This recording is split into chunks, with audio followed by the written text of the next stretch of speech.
There's a Congresswoman, Mikie Sherrill, who apparently decided that she would vote for this House resolution to honor Charlie. However, she caveated the whole thing after she voted for it by saying Charlie Kirk was advocating for a Christian nationalist government and to roll back the rights of women and black people. This flies in the face of every value I hold dear and that I fight for. Let me just say this. If you went to any of those young women's leadership summits, what you would see is that Charlie Kirk was there to make women feel part of the political process. He wanted us to have a platform. He wanted to give us information and allow us to make our future bright. I was so shocked to hear this, to hear that she voted for it, but then she decided to go out and say this really hateful, nasty stuff. This is a woman, by the way, Jayne, who's running for governor of the state of New Jersey. So I hope everyone in New Jersey is paying really close attention to this.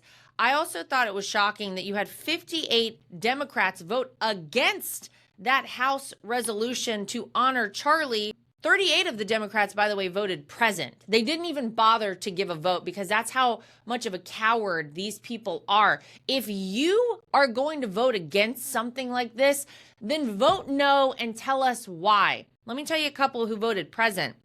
If you are going to vote no on something like that, then give us your rationale, Jayne. Are they just too afraid to actually come out and speak the truth? Are they afraid they're going to lose their base if they come out and say, you know what, it's wrong to murder somebody and we should recognize this individual? I think the Democrat Party has unfortunately become the party of political violence. I mean, if you just look at the contrast between how Democrats and Republicans react to things like this, I mean, we didn't respond to political violence with more violence, with Yep. rioting, with looting. And you look at on the Democrat side, that's exactly what they would do. And you see how these top names like AOC, Rashida Tlaib, they cannot condemn the murder of Charlie Kirk without further assassinating his character.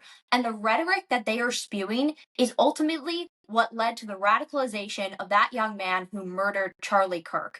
I think there's really two main causes here. I mean, you look at the pattern of violence between Butler, the Catholic school shooting, and now the murder of Charlie Kirk. They're all these Gen Z deranged leftists who have been radicalized. I think this is largely because of the school indoctrination, but also this Democrat delusion that is ultimately fortified by top Democrats and the media that whitewash these instances.